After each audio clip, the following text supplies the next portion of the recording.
Hey everybody, Shane Presley here, Rock Paper Podcast. Thank you so much for checking out another brand new episode.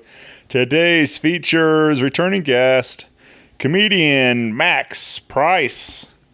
Max stops by to talk about recording his brand new special this weekend over at St.Charles Funny Bone in St. Charles, Missouri. And we have a lot of fun talking about that. So grab your tickets today and come see him at the Funny Bone in St. Charles, September 2nd, 2 shows, and September 3rd on Sunday, 1 show, featuring Will O'Donnell and Mychael Anthony with him. I do want to remind you, as always, Rock Paper Podcast is brought to you by Friendship Brewing Company in Wentzville, Missouri. Serving up all your craft beer needs. Over 25 rotating taps out there. All kinds of delicious beverages. And you can get your tasty eats out there as well. You got your burgers, nachos, flatbread pizzas, pretzels, and so much more. And some great live music happening every weekend. Saturday, September 2nd, you can catch Josh Liddig out there 7 to 10. And Sunday, September 3rd, Mickey Scott. And you've been hearing me talk all about it, but they just recently opened up their brand new location in Flint Hill, Missouri. Same great beer, but a brand new menu from the Fly High Kitchen. So you can come out and get some new food out there. And you get some live music Saturday, September 2nd from Mickey Scott, 6 to 9. You can find their full beer menu, food menu, music calendar, and so much more at friendshipbrewingcompany.com. Be sure to plug in with them on socials, on Facebook and Instagram, and tell them Shane sent you. If you need me, you can always find me at rockpaperpodcast.com. Hit me up on the socials. Email me, rockpaperpodcast@gmail.com. I would love to hear from you. And with that out of the way, sit back, relax, and enjoy this brand new episode with Max Pryce. A podcast is kind of like it's like a radio show that's not on the radio. It's on the internet. Does that make sense? Uh-huh. Yeah. That's also like my mom. It makes it sound more confusing, doesn't it? It sounds like this. Hey guys, this is comedian Max Pryce, and you're listening to Rock Paper Podcast. Rock Paper Podcast. This is beat paper, paper covers rock. Rock beats, scissors, Shane covers non-stop. Never know what new kind of guest that he's got coming at you. Live and direct on the spot. Could be rock, folk, country, or hip-hop, jazz. All kind of folks that he has. Could be an artist or a comedian to make you laugh on the Rock Paper Podcast. Double-decker fudge round, rolling round town. Shane coming at you live and direct from ground zero. He's your hero, he's your bestie. Rock Paper Podcast with Shane Presley.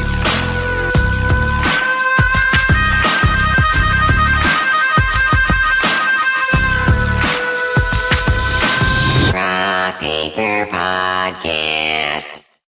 Hey everybody, Shane Presley here, Rock Paper Podcast, coming to you from St. Louis, Missouri, hanging out with returning guest, Max Pryce. Hello. Welcome back to the show, man. Hey, I am happy to be here, Shane, especially since we're at my house. Right? Yeah. It'd be weird if I wasn't here. All right, yeah, this is be a little weird. But yeah, man, we're just catching up here. It's been a little while since we got to hang and do one of these, and we were kind of talking about looking back. This is your 3rd appearance on the show. Yeah. And I think this was your very first podcast to appear on. First ever, and I'm sure it'll be my last. All right, yeah. I'm sure I'll pass away here soon, so you can have the pleasure of saying that I bookended podcasts with you. Hey, man, that's all I'm asking for. But, going out with a bang on this one.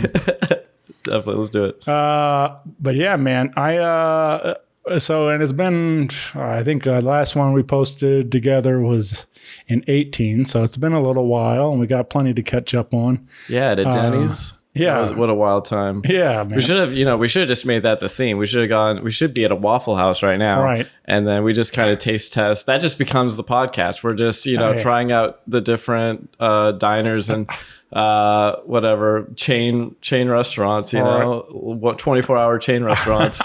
Do a little IHOP action. Hey, now we're talking, man. Yeah, we might have to delete this. Actually, it was probably too good of an idea. Yeah, well, you know what? Let's just start over and pretend we're at Waffle House. Right. I'll take my phone, put on some Waffle House ASMR. Have some cooks screaming at each other, smoking Newports. Yeah. Fuck you! I don't give a fuck if you want French toast, bitch. We got waffles. That's it. No, that feels like a Waffle House. No, this feels like home. Get in man. a fight. Yeah, let's do it. Why not? But I did like quite a few of those for a while there, and like in the Denny's, because I don't know, it just works.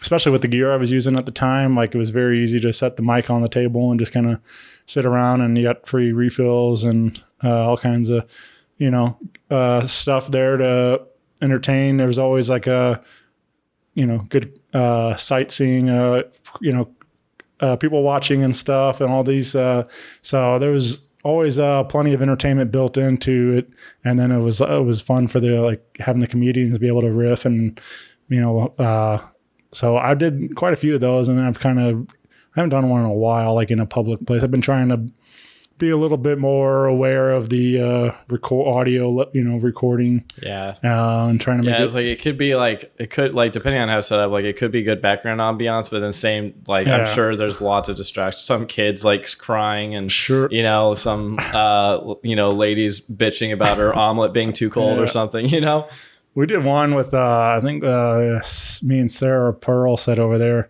and we started talking to our waitress and pretty much interviewed her for the whole show, and so stuff. That's how little the Denny's waitresses have to do. They're like, I can sit here for an hour and do a podcast. I don't give a fuck if they got their waffles on time. So things like that, it's just fun to kind of just be in the moment of what's happening live in a Denny's or whatever it was, but this is cool. I mean, just hanging out here at your home, and I like coming to places like this where you're more comfortable and we can relax and catch up and bullshit and have a good time, and especially if it's been 5 years since we did one of these, so we got plenty to talk about. Of course. Including you got a big old weekend coming up. Yep. Yeah. August 31st to September 3rd. Yes. At St. Charles Funny Bone. Headlining the St. Charles Funny Bone Thursday, August 31st through Sunday, September 3rd. There's going to be 3 shows. 1 Thursday, 2 Friday, 2 Saturday, 1 Sunday. And then Saturday is the big night. Got the camera crew coming in, shooting my first special, signed the contract with 4x3 Comedy, and it'll be on Tubi TV a few months later. Yeah, so that's what we've been preparing for. Yeah. That's the game day. Yeah, man. I've been following along, and I saw some of your announcements about all this, and it's just very exciting that I'm putting in the work and things are paying off, and we're getting this opportunity to really continue to build your brand and potentially get a lot of eyes and ears on your comedy across the country, and so it's very exciting, man. I can only hope so. I mean, Tubi's really great, honestly. They pay well per stream, and it's actually becoming a pretty sizable app. Used a couple years ago, no one knew what it was, no one really used it, but then they started bringing actual good content on, and now I think in the last year and a half they built their membership or viewership up 3.5 million or something like that, and so people are actually on it, and what's nice is that it's a free app that almost always comes organically on your smart TV, and even if you don't, you can just download it really quick, but I mean, you don't have to subscribe or put in your information, you just click on it and you're in, so it's a lot easier to drive people to that. And the special will go on YouTube as well, but definitely going to try to get people to watch it on Tubi more, you know, because they Yeah. pay really well. Yeah. Yeah, it's like, it seems like, you know, obviously there are still those HBOs and Netflix and those bigger, you know, larger specials and stuff. But I've noticed there's really a big movement towards people doing it by themselves. Some of our favorites are producing their own content and, you know, cutting out a lot of the middleman kind of thing and doing it, you know, independently and putting it on YouTube and seeing great results from that and stuff. So it's like, you know, and Tubi is another option like this. So I think it's really cool to see you doing this and then you got this opportunity. And so what, gearing up for this weekend and everything, like, you know, obviously you've been working at your craft for many years, but how do you decide, like, this is it? Like, I need to record now. Like, I've got enough material. What goes through that? I didn't. They came to me. Oh, right, yeah. I honestly, I had no intention of shooting a special. Like, I didn't want to go through all, you know, what it takes to do it. And I'm just like, yeah, because I'm just like, I don't even take myself so seriously that I'm like, dude, like people need to see me, you know, like, I don't really care. Like, I just, you know, I'm just doing what I do. But like, it just kind of happened organically. Like, it was just the perfect turn of events. I got my first headlining weekend at the Funny Bone. And I have, you know, just under an hour material that, you know, I could definitely record on and that I'm, you know, proud of and would like to put out there. And it just so happened that like a week or two after getting that weekend, I was approached by two different companies actually, asking if I was interested in shooting a special. They're like, you know, saying that like, oh, we've been following you for a while. We see your stuff. And, you know, other people that we've done specials with have mentioned your name and, you know, recommended you to us and stuff. So they came to me. And I ended up, so I'm actually not, so the comedy partnership that is going to make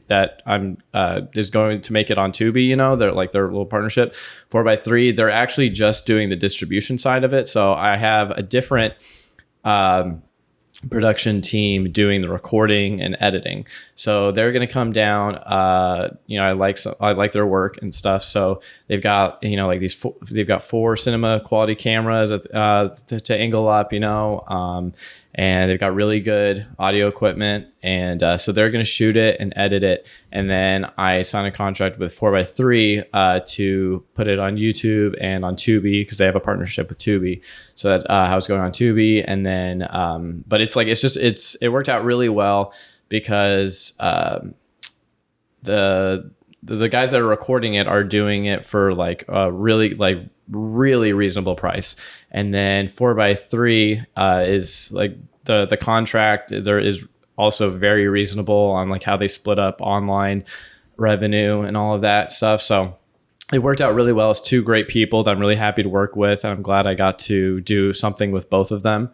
And yeah, I mean, if they hadn't come to me, I wasn't going to seek it out, you know, like I was just going to do my weekend, but it was just like the deal was so good. I was just like, why wouldn't I? You know, it was like pretty much all pros and no cons. It's like, you know, why wouldn't I, you know? And, you know, give me a chance to have really high quality clips to put on Instagram and TikTok and all of that, you know, and just kind of build my brand and my social media and all of that. So, yeah, everything just sort of fell into place. Like I'm everything. I got lucky. Really, that's like it's as simple as that. Like I never would have like gone through the trouble of like reaching out or like producing it myself and like trying to sell it or like put it on my own YouTube and boost it, whatever. Like I was never going to go through all that trouble. So literally, they just came to me. Thank God, and it worked out. So I'm really happy with that. So you're looking at close to about an hour for the special? Yeah. So I've got, I've got basically everything like figured out that I want to do for the special. It's like 1 or 2 jokes that I'm trying to decide if I want to tell or switch out with something else or, you know, whatever. So it'll be anywhere from 45 to 55 minutes. Right. Probably like an even 50. Yeah. I've got just like a couple short jokes on like, you know, because like with a special you want you want it to be very it just, it's an act, Right. everything has to flow together and kind of be this sort of, have like an arc and go a certain way. And there's a couple jokes that I'm not sure if it really flows with the rest of the act, so I just want it to be as seamless and congruent as possible. So I'm just like a very, I'm a perfectionist in that way. Like I want everything to be this fine detailed thing. I'm not just like telling these like random jokes that kind of like has a flow and follows, kind of like a story of what I'm trying to tell. So that's just kind of what I'm working on, these last little bits and pieces. But for the most part, I've got it figured out. So it'll be, if I decide to put in a couple more things, it'll be like 55. If I just do what I'm doing now, it'll be like 50. Right. Yeah, man. Oh, that sounds cool. I'm like very excited for you. Can't wait to see it. And hopefully it'll be a pretty quick turnaround. I'm sure it'll take a little while to get everything cut together and make it look right. But yeah, man, it's exciting for you though. And hopefully we'll get to back out the weekend over there at Funny Bone in St. Charles. And you got your feature and so I'm bringing down for my feature. I'm bringing down Aaron Putnam from Chicago. He's a really great comic, really great friend of mine. He's helped me a lot in my career. He helped me get past the Laugh Factory in Chicago a couple of years ago. Just helped me get a lot of work around the country, really. So and he's hilarious. He's the main feature for Bobby Kelly, Robert Kelly and Joe DeRosa. So he follows them on the road a lot. Really great comic. So excited to have him on. And then Will O'Donnell is going to host it. And Will is actually, would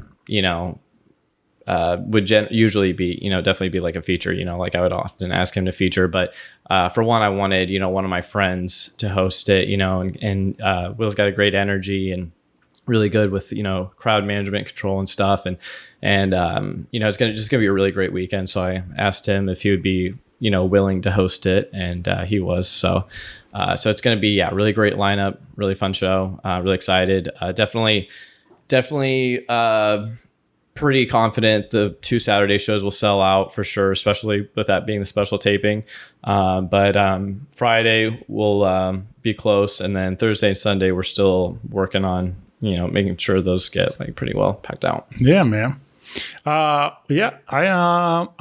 It's gonna be a cool weekend, man, for sure. And those are Will's become a great friend too, like you're saying. Like over the years, I've been having a lot of fun following his comedy also. And Will is one of those comics that like he figured it out real fast. Like he's just on this steady incline. That like he works hard and he's a great writer and he comes with new material fast. And like he figured out his voice and who he is so much faster than most comics do. Like I remember when he started, and like I remember seeing him like his first week, and I remember being like, oh, like for first time, like that was pretty good, it wasn't bad, whatever.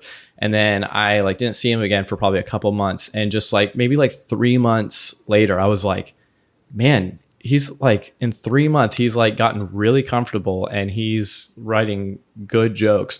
And then by the time he was a year in, man, he had won the Hey Guys comedy competition, and he's just like doing more than anyone else. And now he's like one of Dusty Slay's main opening acts on the road. And nice, yeah. As people taking him on the road, I mean he's great, man. I love Will. Huh? We're having a good time. We're having a good time. Yeah. Oh yeah, I love Dusty, man. He's great. Yeah, he's blowing up too. Yeah. I just had a new child the other day, so that's exciting for him.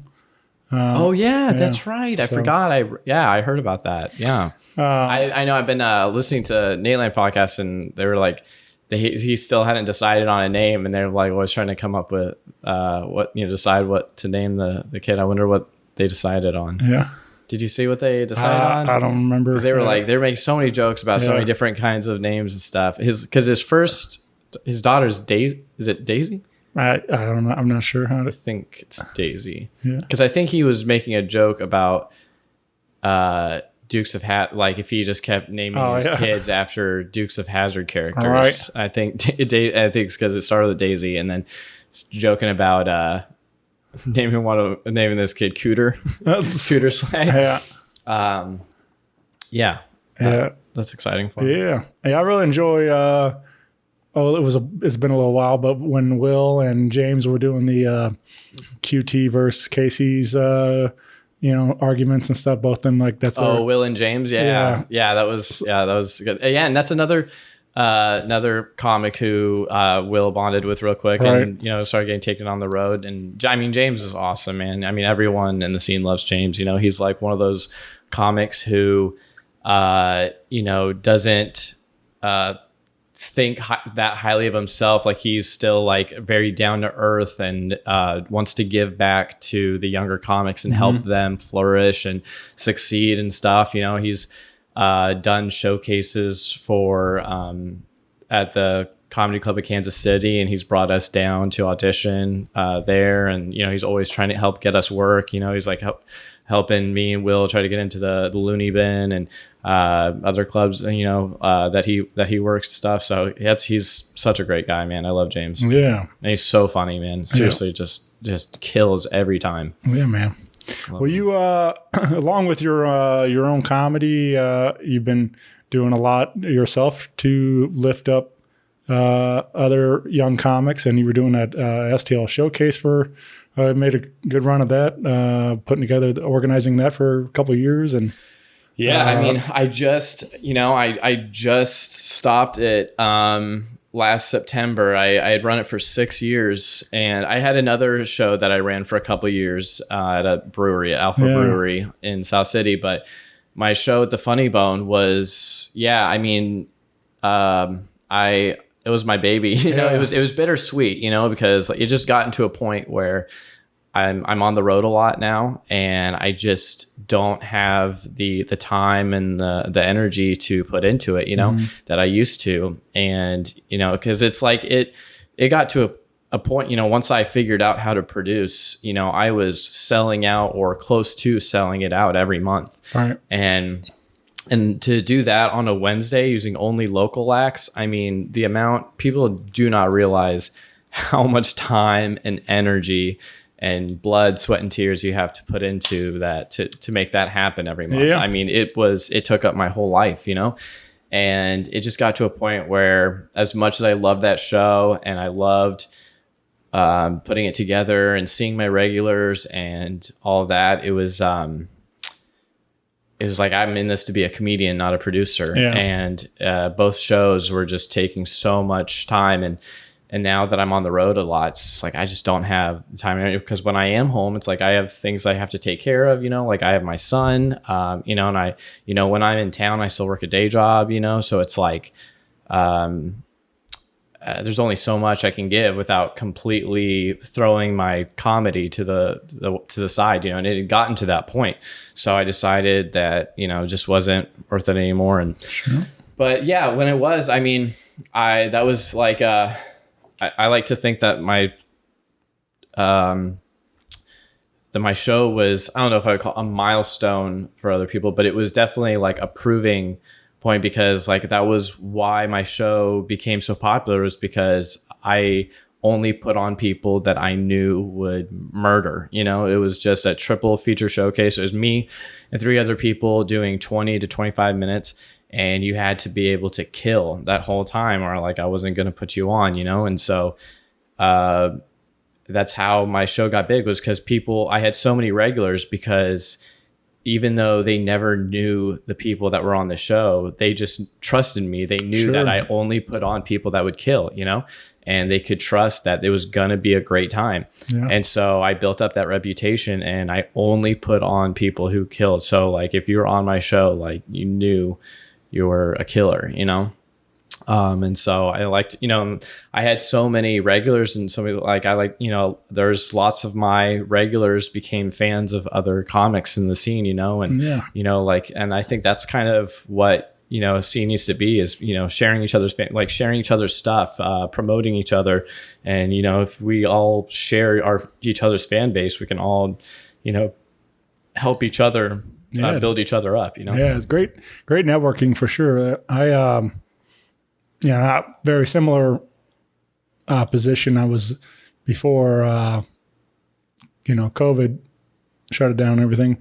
I was hosting a monthly songwriter showcase and I was very similar type of feeling about it, like where I was like trying to bring in three great acts, and then a lot of times they didn't all know each other well, or at all sometimes, and so it was a lot of way for me to like introduce other musicians to each other, and hoping they would collaborate, and people that came out to support one started supporting the other, and so on, and just like all these same kind of things. So, but networking is the name of the game. Yeah. So, I mean, getting where you want in the entertainment industry is 10% skill and it's 90% knowing people. Sure. Oh yeah. It's just what it is. So networking is, I mean, yeah, you have to, or you absolutely won't get anywhere. Yeah, but it's fun putting those on, like you're saying, but it is a ton of work, and I think a lot of people don't see most of the work because it's behind the scenes, and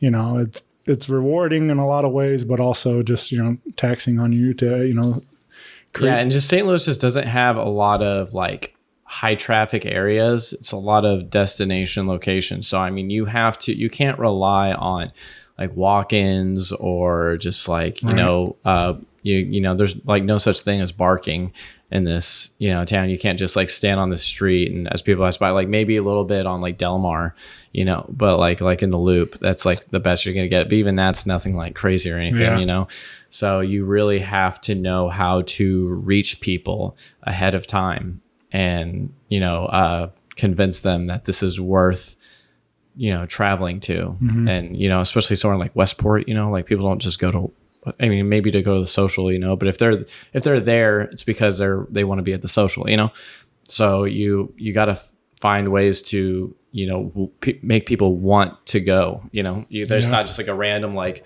oh, this looks interesting, let's walk in here. It's like, no, they came there with a purpose. I think it was watching that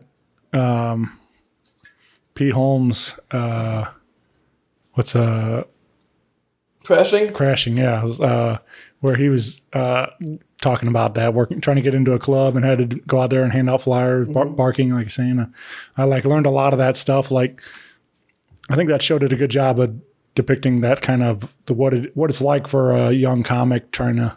Yeah. There was pieces of it that definitely do a very good job depicting what it's like, but then there are also very unrealistic things about it. I mean, because it is a TV show, so it's got there's some things that they gotta embellish on to like no open mic comic is becoming best friends with the biggest people in comedy in their first week. You know what I mean? Sure. Like. But I do think there is a lot of that work you got to like whether a lot of people work answering phones at the club or do any of those kind of just anything to get stage time, trying to be present in the club, trying to whatever it takes to do So I do think that it was interesting to see that perspective put into the show. So no, they did a great job. Yeah. I'm sad it was canceled. Honestly, like I loved it. I was hoping it would continue, but yeah. But yeah, he. So anyway, it was just like as you said that's where my mind went. I was like, I didn't really know much about that until seeing it on the show, kind of thing. Like, because I'm not in that world. Yeah, really, but I realized. But it's like a totally other world and different. Like in New York and LA. I mean, like the comedy scenes are just, total opposite ends of the spectrum. It's crazy. Like once you start traveling, you see like how different comedy is in different cities. Like scenes are like, worlds apart. Yeah. Is there, now you're getting to travel and see some of these different, comedy scenes and, like you're talking about getting into Chicago and Kansas City and some other stuff. Like, are you seeing, is there anything like they do differently than St. Louis that you think that would? Oh, yeah. I go to Chicago a lot, and Chicago's only 5 hours away, and it's like the comedy scene is like a whole nother world, It's just it's just way bigger, they have a way bigger market. Right. You can do 5 spots in a night, it's like here if you get one if that, and unless you're doing like a weekend at the club with 2 shows, there's definitely not as many opportunities here. Like there are 50 different comics running shows and they run them weekly, or like multiple shows in a week, and we don't have anything close to that. They also have a ton of clubs, and I mean, Laugh Factory does 3 shows Friday, 3 shows Saturday, and they sell out every show just about. It's incredible, It's just a way bigger market, So yeah, and it's so. It took me a while to get used to how, because nobody here it's like when you do your show, you just stay and you hang out. And you hang out till the end of the show, and sometimes you hang out after the show with everyone, because that's your only show of the night. In Chicago, people are just go they get in a few minutes before they're supposed to go on stage, and they go in and they do their spot and they go to the next place. It's like just, which is kind of like how New York is, and even LA is, it's like there's just so much more going on. So it's like it's much more high energy and it's chaotic, but it's, that's how you get sharp, but I love it, man. I mean, I love Chicago. I love going up there, and it's crazy. Traveling it's crazy. Like on one tour, I'll go from one city to the next that are just like 2 totally different worlds, Right. Sometimes you're in a incredible hotel that, it's just like, like a luxury hotel, and you're doing these amazing shows. And then the next May you're in Cuyahoga Falls, Ohio, in a fucking like comedy condo that's like this dilapidated building with like this old furniture, and there's like, dude, it was the most ridiculous. It was like above a storage garage, and it looked like it was an abandoned building, and they had quilts over all of the windows, and when I peeled back one of the quilts to see like why that was, there was a fucking bloody handprint on the window that they were trying to cover up. It was the weirdest. It was just like in this small backwards ass country town. I was just like going from that to Chicago. I was just all right. You never, it's like a box of chocolates. You never know what you're gonna get. Yeah. It's wild, but I like don't bother cleaning it up. Just cover it up. Yeah. Who cares? Yeah. It's just the weirdest. I mean, there's places you go, you're like, man, what is happening? Yeah. It's wild. So you're spending a lot more time on the road these days.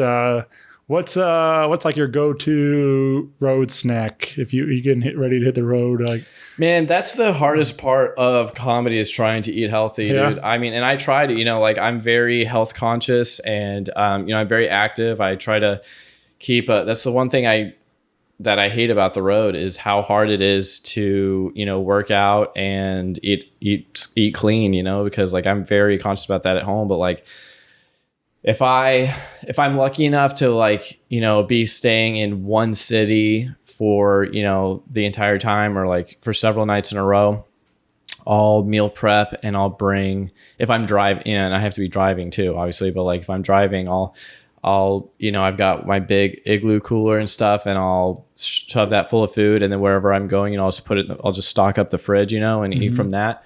I eat a lot of like First Form has those like protein sticks. There's like protein beef jerky sticks and protein bars and stuff. So I just bring a ton of those, and I do my best. Like there's only so much you can do. Honestly, if I'm in the Midwest, I'll usually eat at Waffle House every morning, because I can just go in there and get 4 or 6 eggs or something, and just to try to get my protein and be like healthy in some way, just like I can't just be eating, gas station taquitos the whole time, shitting myself every 3 hours on the road, it's like you got to do your best, but it's tough. So I try not to eat like those like typical gas station snacks, man, because you just like your body just hates you for it eventually, man, especially if you're on like a long, I'm about to be on the road for 3 weeks,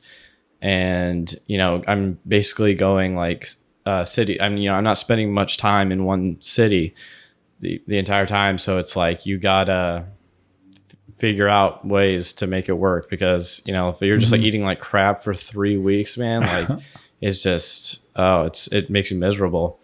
And then I feel like I come back and I gotta like make up for all of that, you know. Right. It's just like it's tough.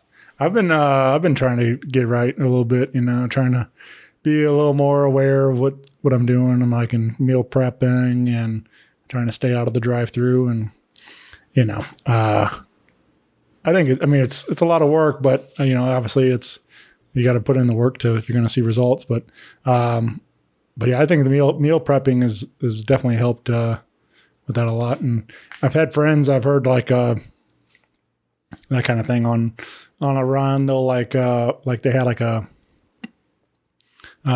Prius, you know, so it was like electric, and they could like have a microwave, and it could run like as long as you kept like your stuff in a cooler or whatever, and you could warm up your, you know, meal prep and stuff like that. And I was like, damn, I didn't know you could do that. I was like, that's not a bad idea. But I didn't know you could put a microwave in a Prius. I guess you had to like maybe you had to like have some kind of inverter or something maybe, but I think it was able to power it. I'm pretty sure that's what unless it was separate, but I'm pretty sure it was in his Prius. Nice. That's what's up. Yeah. I was like, it's not a bad idea. No, dude, that's sick. I'd do that for sure. Yeah. But yeah, that's like, I mean, you got to learn all those little hacks along the way, trying to make it all work. Yeah. for you. I mean, I don't bring too much like that's like needs to be a microwave. Like I'll bring like, you know, turkey, like deli meat, you know, just, you know, I just do my best to eat high protein and low fat. You know, I just like try not to eat too much like processed food, like saturated fats and stuff, you know, like I just don't want to, you know, cause like, and it's also like, I'm a very high energy comic, you know, so if I'm like eating like crap, you know, I'm just like lethargic on stage, you know, it's like, I need to find a way to be active, and, you know, and eat well on the road. So yeah, there's, you just have to figure out little things you can do along the way. Usually, you know, like every time I go on the road, I think like, oh, I should have done this, or, oh, I need to have this, you know, blah, blah, blah, you know? So like every time I'm kind of like perfecting it a little bit more. Right. So that's just kind of, it's just trial and error really. Yeah. Is there, now, like, do you reward yourself like with a treat or anything? If like, yeah, you know, I usually like, get wasted. you know, At shows. wasted. Yeah. That's my vice every time is like, even if I'm eating clean, I'm still going to get drunk. Yeah. I do it. If like, depending on how the show goes, like but if I'm like driving to the next city that night, then like I won't, but like especially if it's like, it's a good, you know, there's good shows. I'm hanging out with the crowd afterward. Right. I've got adrenaline, you know, like I'm gonna, you know, like I always tell myself I'm not going to, but it's just like, I can't, you know, it's like, I got it. Yeah. So that's my vice, man. I'm probably going to have several drinks. Yeah. That's my treat. That's my reward to myself for eating clean and exercising. Yeah. I'm going to get drunk a couple times a week. But yeah. So, yeah, I imagine like, you know, you get like, well, there's been like a movement like recently with a lot of people like kind of trying to be more sober. Yeah. And, yeah, a lot of my millennials and Gen Z are like drinking way less alcohol than previous generations. And, you know, which is cool. But like, I feel like, you know, when you're in the entertainment, whether you're, you know, comedian or band or whatever, but like people, whatever night it is, you're there, they want to party with you, you know, and like, and so it's like, and that's how a lot of people want to party is, you know, drinking. So, sending shots to the stage or whatever, you know, stuff. And that's the tough, the tough thing is that like, there are nights where I have to drive to the next city that night because it's really far, you know, so I can like get started that night. And so like, I'll just have like maybe a beer, you know, like I'll have a beer and I'll bring it up on stage, just kind of like sip slowly, you know, not anything crazy. But then like, if I'm having like a really good set, like a lot of times because they see me drinking, people are like, oh, he, you know, whatever, he parties. So then like I've had like in one show, I've had 2 shots brought up to me and I'm like, dog, like I gotta drive tonight, dude. Like I got somewhere to be, you know, but you can't, you like that like brings the energy so like the vibe down so much. It's like if they saw you drinking and then you deny their drink, you know, like people are like, especially like people will try to buy me a shot that's like their town's thing or whatever, like oh, you drink this and you chase it with this, or or what do you do this, so like when I was in Chicago, someone bought me a shot of Malort. Oh yeah, and that was the worst. It's like that's fucking pure gasoline. Yeah. Fucking, that is some 93 premium fucking bullshit. Okay, that is, I don't know why anyone wants to drink that, but it's literally like drinking gasoline out of a black licorice straw. That's basically what it tastes like. It's so awful, but it'll do the job though. It sure will, man. Yeah, dude, I mean, it's fuel, man. Yeah. I feel like I could, drive 80 miles an hour on. And then, like someone will have like I can't remember where I was. Someone like gave me a shot with like pickle juice, or like as some sort of shot with like pickle juice and like some other thing. It was like that was like their thing or whatever. And I was also awful. But yeah, that's how like people want to like thank you or like tip you after the show, is like buy you a shot, and you're like, could you just buy a shirt and stuff? Like that goes up much further. Yeah. You working on some new merch, right? I just dropped new merch. The hella cute stuff sold out, and I wanted to try something new. So this girl Morgan Shea, she's an artist at Trader Bob's, and she's a really good artist. So I asked her to. I had just an idea, and she drew it up, and it was exactly what I was looking for. It was perfect, and so I'm excited. I'm happy to see it. It should be here in like 2 weeks. I've already got like a lot of pre-orders, so yeah, I'm excited about it. Yeah, man. I think obviously that goes a long way, especially when you're out on the road. It's the only way to make money on the road. Right. Yeah. Put money right in the gas tank. And so. Yeah, I mean, that's the thing. It's like, I mean, you cannot, as a middle act, you cannot survive on the road without merch. I mean, there's just no way. I mean, even as a headliner, you're barely, unless you're, one of these huge names that's selling out, huge places and getting amazing door deals or something like that. You're without merch, like you're not doing much, comedy does not pay well. So as a middle act, that's how I survive on the road, is getting people to buy stickers and t-shirts and sweatshirts and stuff. So you have to have cool, like, Craig Conant. Yeah, mainly through you. I haven't got to really like. Well, he's amazing. Yeah. He's been like my big brother in comedy. Basically, he's done a lot to help me, and I always open for him whenever he's in town. And that was like his advice to me. He was like, get quality shirts, and he goes, and have a sick design that people want to wear. Like people will just like kind of put their name on a shirt, or like something from like one of their jokes, like on a shirt or whatever, and it's like, people will buy it, maybe just as like a way to try to tip you, or because they want to, help you out or whatever. But if like you want people to actually wear your stuff out, and help spread word of mouth, it's like you gotta have a sick design that people want to wear. It's like he was the one that told me, he was like, make your merch something that people would wear even if they don't know who you are, something that just looks cool and they want to like wear out somewhere, So anytime I'm making merch, I'm like, that's like my goal. Is like, I want a cool design that anyone would wear, even if they don't know who I am, because that's how that's how word of mouth spreads. Like someone goes, yo, that shirt's sick. And they go, where'd you get that? And, then, oh, Max Pryce, and then, they look it up, whatever, blah, blah, blah. Yeah. And that's so that's what I'm always, anytime I do merch, like I work really hard to, make it something that people will like and people think is cool. Sure. And kind of also like speaks to my demographic and my fan base, like something I know they would wear, Yeah. I've been something I've been working on. Like, luckily I've got a bunch of really talented artist friends like yourself too. Like I've been trying to, I let them do what they do and like create some, design for it. But, like I just did that run of Dubstock shirts that I put together, and I was just like, and that's for me, it was like, it's more important. Like there was parts of the brand that I wanted to highlight, but also just more important to have something that looks nice, that catches the eye.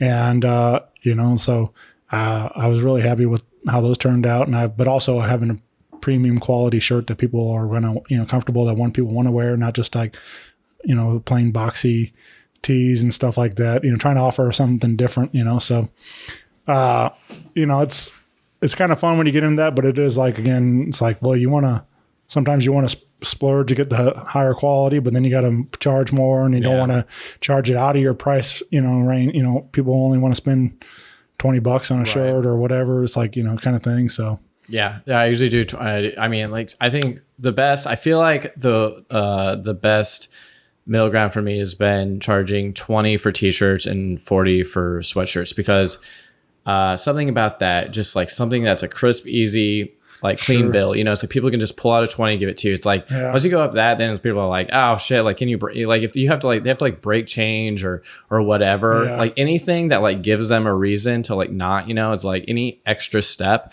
is just a reason for that, like, can be the difference between them buying it and not. And so, and like 20 is reasonable. It's still a good, I'm still, doubling my profit, and people don't feel like they're, being way overcharged for it, and, but like, it's still like a good quality shirt, so like, I think that's like the way I've found like I sell the most that way, like it's obviously it's better to sell 10 at 20 than 5 at 25, or yeah. I had to check my own math on that really quick. That's still right. That still is okay. Maybe I should say it's better to sell 15 at 20 than 5 at 25. I don't that makes sense. 10 at 20 is what, 200, and 5 at 25 is 125. So yeah, it would be okay.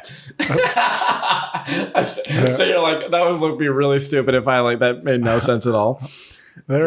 Sometimes it's all on just how you say it, like with confidence. Because like I saw one of my favorite songwriters, Will Hogue. He had his CDs out there, and he goes, yeah, CDs are 1 for 10 or 2 for 20.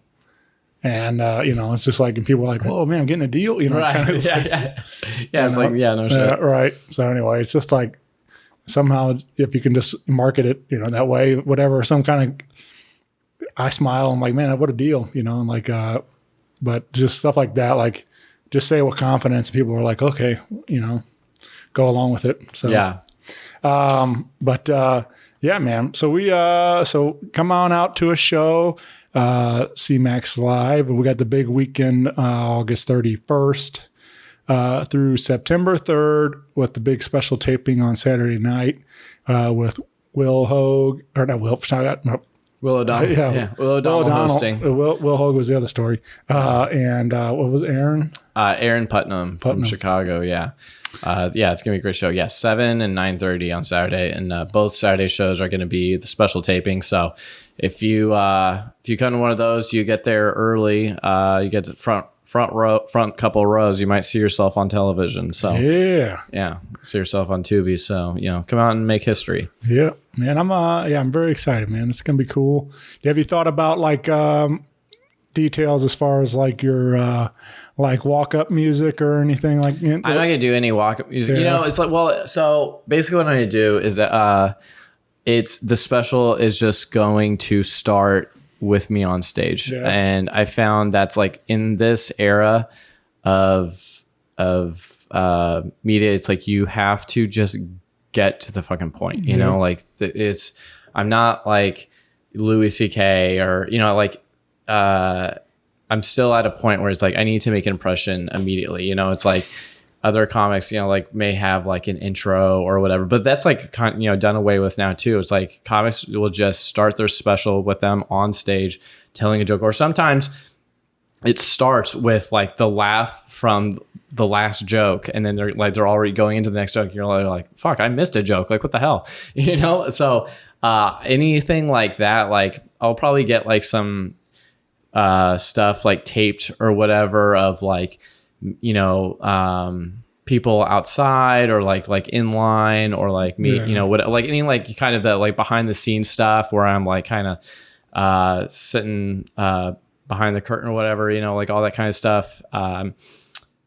That'll just be like for the credits afterward, just kind of have like credits rolling over that. Like maybe I'll do something like that, but I mean, it's just going to start on, because like people don't have that kind of attention span, and most people just fast forward that. I found that most people just say they fast forward that intro stuff anyway, so it's like, why why even do that, you know? Have you been watching a lot of them? Like trying to like, I kind of want to do something like that or not this? Or? I haven't. No, I just watch a lot of comedy. You know, still, you know, I'm still just a big fan of comedy. And like, and you know, there's several comedians that I'm fans of that, you know, put out a special like every year or two. You know, so like I'm always saying like, and you just kind of watch how it evolves. You know, especially with the like YouTube specials. I mean, there's really no long dramatic entrance, you know. It's just like so presents, you know, so and so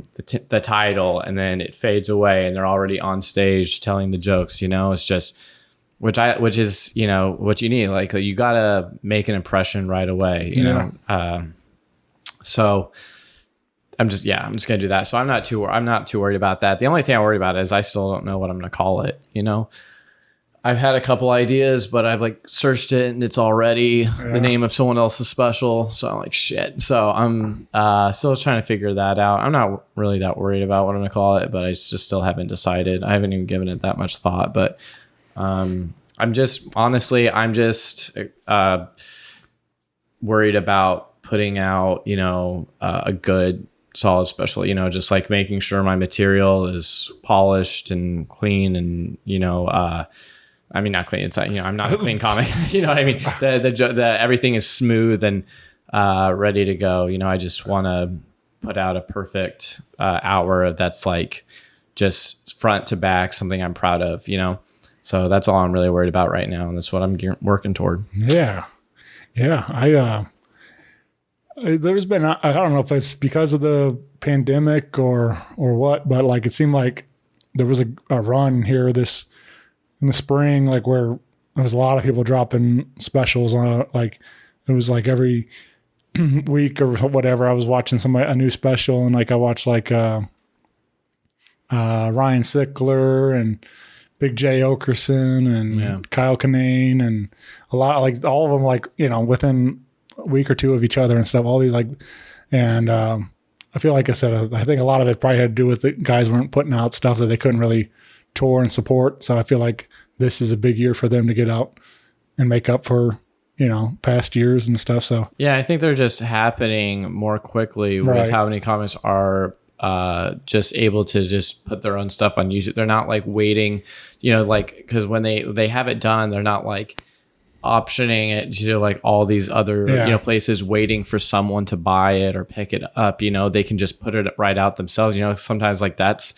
where that gap is, you know, like that's why Joe List has put out so many in a short time, is because he just puts it on himself. He's not like, you know, waiting to hear back from Netflix or from HBO or from Amazon, whatever, you know. It's just like he doesn't have to worry about that. He can just put it out as soon as it's ready, you know, as soon as it's done. Or guys are putting out like a whole special of just crowd work, you know, because they can. Yeah, you know, exactly. So. You know, Mateo Lane has put out 2 specials in like in 3 months, because he did one that was material and one that was all crowd work. Yeah. And it's like, and literally just within 3 months of each other, put out 2 different specials on YouTube, because he doesn't have to, he can just put out whenever he wants, you know, especially he has the fan base. Like he can, you know, like Stavi just did a crowd work one too. That was pretty good. Yeah. Like half an hour, like the best of kind of stuff. Like, oh, nice. Yeah, he. I think there was actually one of the clips from his Blueberry Hill show in there. Oh, really? Yeah. Oh, nice. So I'll have to check that out. I think Todd Barry still has the best crowdwork special of all time. Yeah, Todd Barry is so good. He's a master at it. Oh yeah, he's. I mean, those are some of the best comebacks I've ever heard in comedy. Andrew Schultz also has a really great crowdwork special too. Yeah. He killed his. I mean, there's few that are. I mean, their crowdwork's incredible. But do you plan to do anything? Are you going to stick to the material? No, I'm just sticking to my material. No, I really don't do. I do very little crowd work, and the only time I actually do crowd work is if it's like necessary. Like if there's like someone being disruptive, or if there's just like something that really stands out about the show. I mean, if there's like something distracting about the room, or there's like, you know, something distracting about like an audience member or anything, whatever. Or if someone's doing something really wild or goofy, you know, someone like has their feet on the stage, stuff like that, I'll I'll roast them, or I'll do some sort of crowd work or do a joke about that to sort of like, just call out the elephant in the room.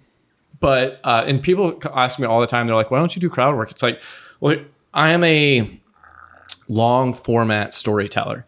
Like, in my special, the last 35 minutes of my special is 5 jokes. So it's like, my jokes are anywhere from 4 to 10 minutes long, so it's like an average of 7 minutes for most of them.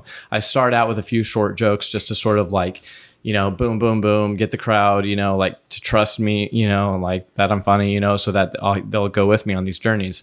But for the most part, I tell very long stories, and like they require momentum build, and if I do crowd work up top or even before any of that, I've found that it sort of encourages the audience to talk or yell shit out or whatever and try to become part of the show. And when they do that, or like they'll comment on something I said in the story, and then it just totally ruins the momentum. And that they can, I've had people fuck up a 7-minute joke like 3 minutes in, and that's just like, it's just detrimental to my act, Yeah. So I try to refrain from talking to anyone unless it really seems necessary, just because I don't want people to feel like they're allowed that opportunity, because it just like it messes up my stuff too much. It's like I have these long-winded bits that like need to be uninterrupted from start to finish, or else it can ruin the entire joke, and I've had that happen multiple times when I did crowd work.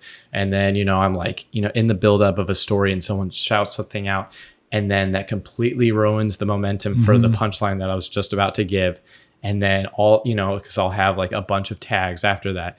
And I mean, I had a joke where like 3 minutes in, someone yells something out, and like the next 2 minutes just bombed, and it like took until the last 2 minutes of the story to even get them back. But that even still, it's like, it still wasn't as like that last 2 minutes still wasn't as good as it would have been if I could have crushed those other 2 minutes. It's just like once momentum is destroyed, it's so hard to get people back into it, like in that same story. It's like usually you can win them back with the next one, but that one's just gone. Yeah, I saw Theo Vaughn at the pageant, and and he's a great storyteller and he's a great comic. But his is very much like that. Like he'd tell a story and then he'd be like, okay, what do I want to tell you next? And then like in that moment, whenever he like was thinking, like people would start yelling shit out, and whatever jokes from the podcast or different things, like yell out his catchphrases. Yeah, stuff like, worst. And then it's like, but it totally takes away for like me as a fan, I'm sitting there, in the back watching, and it's like, and it like takes you completely out of the show. And then he's like, it has to build, start over. So it was like very much like a build, and then start over every time. Yeah, I saw him again recently, and I noticed that now he has his opener before he goes on, like be like, hey, we know you're here from the podcast, right? Like, do not yell out catchphrases or whatever. Just sit back and enjoy the show. Because people don't realize that, like, someone like Theo Vaughn, it's like, even when he's like, he's not actually trying to decide what he's going to tell next. Like when he does that, like, what am I going to talk about next? He's like, it's like, so it just kind of makes it feel more off the cuff. Right. And it's also just like building he's almost like, it's like he wants to start a story or even his next line at a jogging pace already. So he's like, what am I going to talk about next? Oh yeah, my cousin got bit by a gay guy. He's using that as part of the setup. Right. So like people will be like, oh, well, this is a little intermission, so I'm gonna yell shit out. It's like, no, you're ruining the joke. Like that's actually the start of the joke. Yep. Yeah, I think one of the best ways I've seen it handled was I saw Brian Regan, and same kind of thing. He's been doing it forever. People yelling out, different jokes to him and stuff, and And he basically told them all to, that he knows what they want to hear. Like he does like an encore type of thing, like where he does some of his greatest hits. But he's like basically called them out and said, hey, like, don't yell and shit. I'll get to it. Like, but it was well done. And then of course, like I said, he did a couple of the greatest hits and stuff to end out the night, what people wanted to hear. But even that, like, I don't know, it's like, I don't understand why people, it's just like seems it's a change in the generation, I guess, or what, I don't know. I don't know what exactly it is, but in live performance, there's a lot of people that feel like they have to make the show about them, like for some reason. Well, I think that's been going on since. I mean, right. That's just alcohol, bro. Yeah, well, that as too. liquid courage do. Sure. People, like it's very rare that a sober person does that. It's usually someone that's drunk and they, that's just how people are when they're drinking. They want to talk, they want to be part of, what's going on, and get attention or whatever. And so they, but even in music though, like even going to concerts, everybody's like on their phone. Like nobody wants to be, it's like not, I don't know. It's just like it's taking in the art is not the same, anymore. No, like, people's attention spans are shot. Right. No, yeah, for sure. No, it's completely different. I mean, just like, people are more worried about recording the concert to put on Instagram than they are actually enjoying the moment, and that's what I like. I try to like, sometimes I get like angry with myself because like I forget to take pictures, like if I go out with friends and stuff, I forget to get pictures together and I forget to like record something, whatever, blah, blah, blah, and have it for later or like post or something.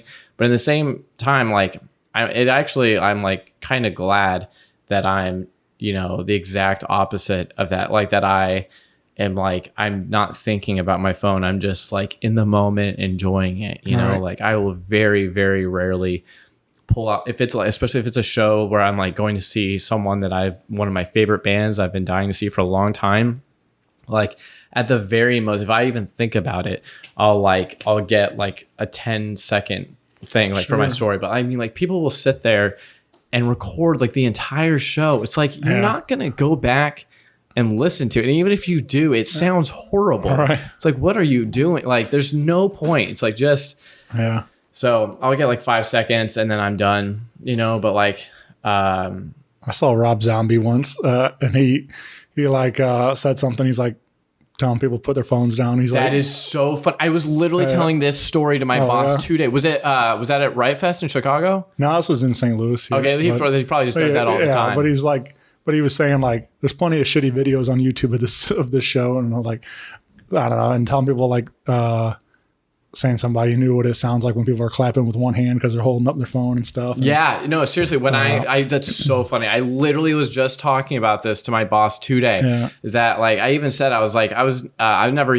like really like a huge Rob Zombie fan or anything until I saw him live. And I was like, man, he puts on a great show. He is born to be an entertainer, man. And it was the reunion of White Zombie. Oh, nice. And so whenever they got to Thunder to Kiss 65, everyone had their phone out, and he stopped. He goes, no. He goes, all right. He goes, I'm going to start the song over, but I'm not going to start it until I don't see a single fucking phone in the audience. Put your phones away now. He goes, when this song originally came out, cell phones weren't a fucking thing. Yeah. So like people were in the moment enjoying the show. And he's like, you all know what the song is. Like, well, you're not going to go back and watch this. He goes, put your phones away, be in the moment. Like, I want to see your faces. I don't want to see the flash on your phone. Right. All right. Put them away.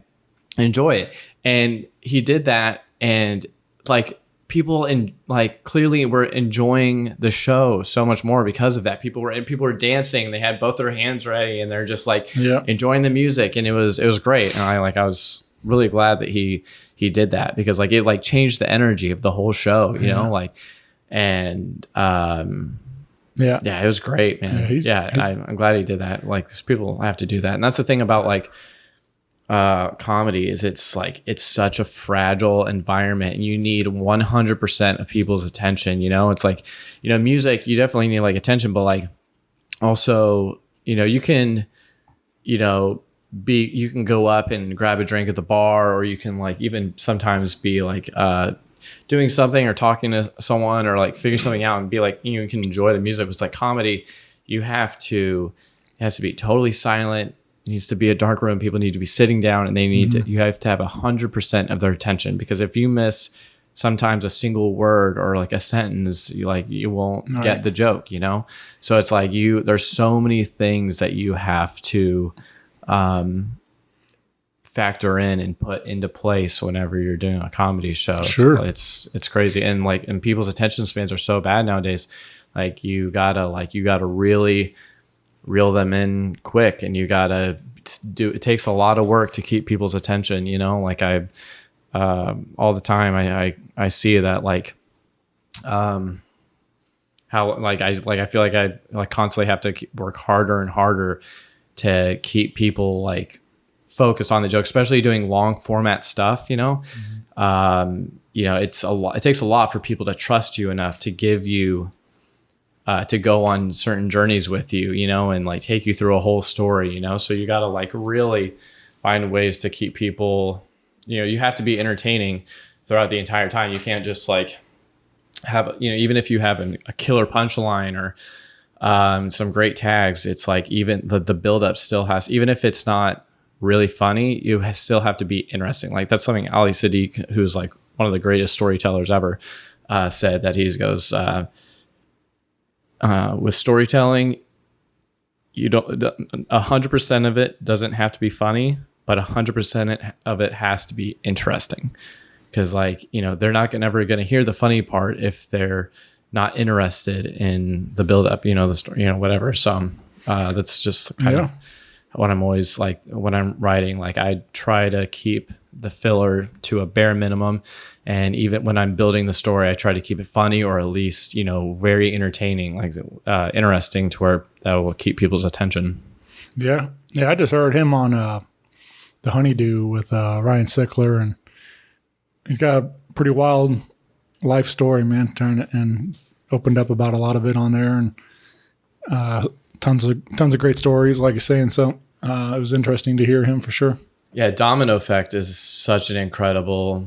It's two parts, but I mean, it is it's so raw and just shines a light on how brilliant his storytelling is. It's just, and that's the thing, is he keeps you interested even when he's not, because he'll go, sometimes a couple minutes in between laughs, but you're still, intrigued and engaged and interested for those 2 minutes between laughs, Right.